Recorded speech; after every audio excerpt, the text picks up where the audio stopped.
આજે આપણે SSC exam ગણિતના પ્રશ્ન જોઈશું. 3ની 3 ઘાતની કિંમત 3 × 3 × 3 કરશું તો 27 જવાબ આવશે. ત્યાર પછી 2500નું 8% લેખે 1 વર્ષનું વ્યાજ એટલે 2500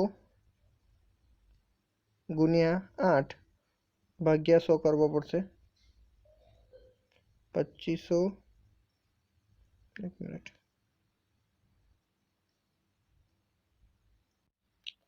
ઓકે 2500 × 8 ભાગ્યા 100 તો 2 2 0 કટ થશે એટલે 25 8 200 આપણો જવાબ આવશે. ઓકે, ત્યાર પછીનો ક્વેશ્ચન જોઈશું આપણે.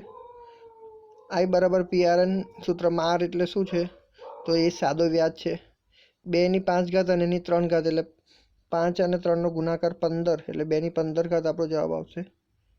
ઓકે, ત્યાર પછી 3ની 3 અને 2ની 4 એટલે 3ની 3 એટલે 27 અને 2ની 4 ઘાત એટલે 16.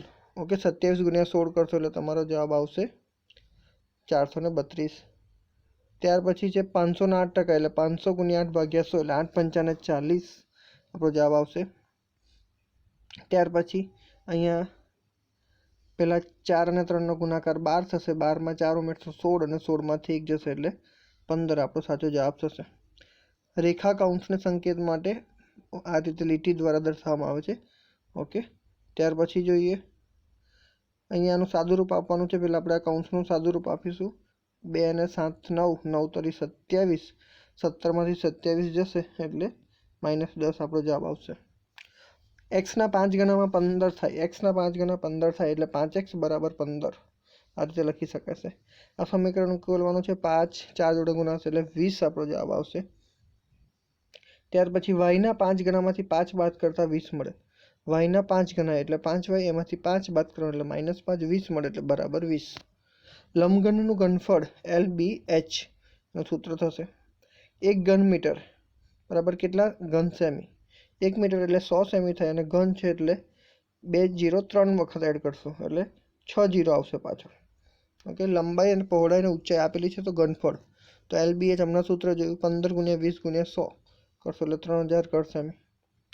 ટેક્સ ઓબ્જેક્ટને મૂળ જગ્યાએથી દૂર કરી અન્ય જગ્યાએ લઈ જવા માટે એડિટ મેનુમાં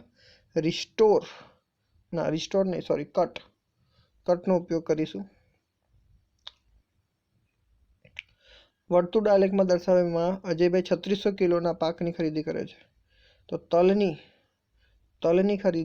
ખરીદી કેટલા છે? 10%. એટલે 3600ના 10% કેટલા થશે? 360. -65 + -35 સમાન ચિહ્નોનો સરવાળો એટલે 35 ને 65 100. 1 ગુણાકાર માટે તટસ્થ સંખ્યા છે. પૂર્ણ વર્ગ તો 4 ઓપ્શન રોંગ છે. બધા જ આમાંથી એક બી પૂર્ણ વર્ગ નથી. ઓકે, આમાં તમને ગ્રેસ મળી શકે છે. 396 ને કઈ સૌથી નાની સંખ્યા વડે ગુણવામાં આવે તો તે પૂર્ણ વર્ગ પડે? તો 11 વડે. પડતર કિંમત એટલે મૂળ કિંમત વત્તા ખરાજાત બરાબર. 400ની વસ્તુ પર 10% નફો મેળવવા પહેલાં તો 400ના 10% તમારે શોધવા પડે. 400ના 10% કેટલા થશે? 40. તમારે કેટલામાં વેચવાની? 440માં. MRP એટલે મેક્સિમમ રિટેલ પ્રાઇસ. 2 રેખાની છેદિકાથી અનુકોણની 4 જોડ બનશે.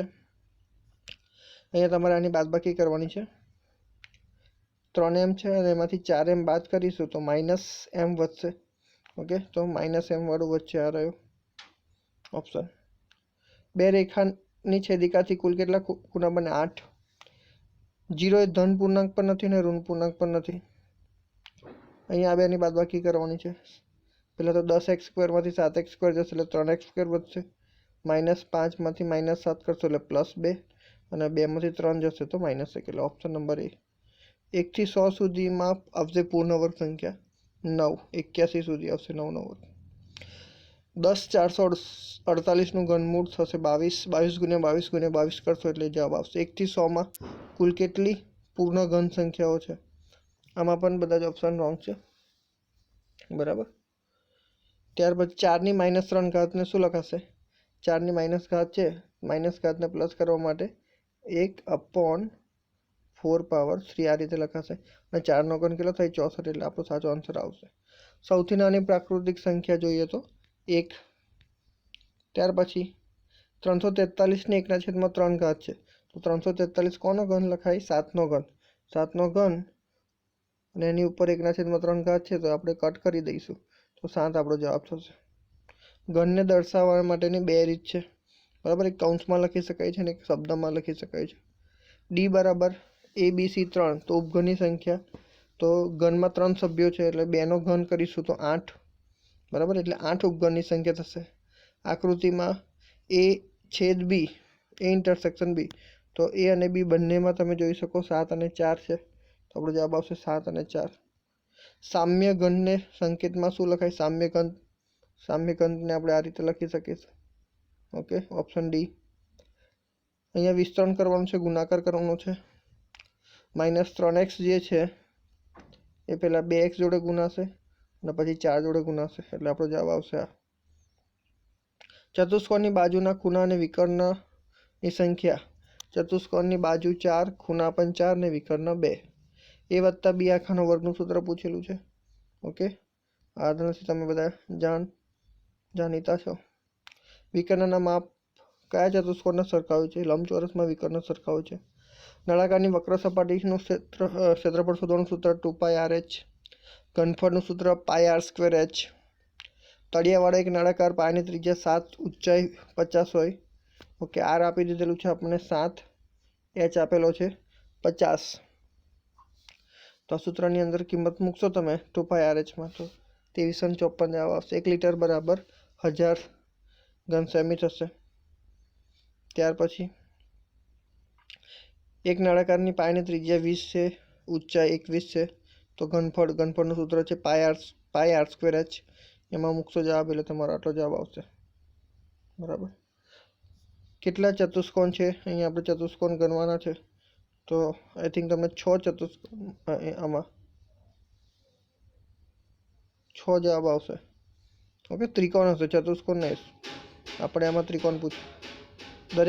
દરેક સમાંતર બાજુ ચતુષ્કોણ એ શું છે? સમબાજુ ચતુષ્કોણ છે.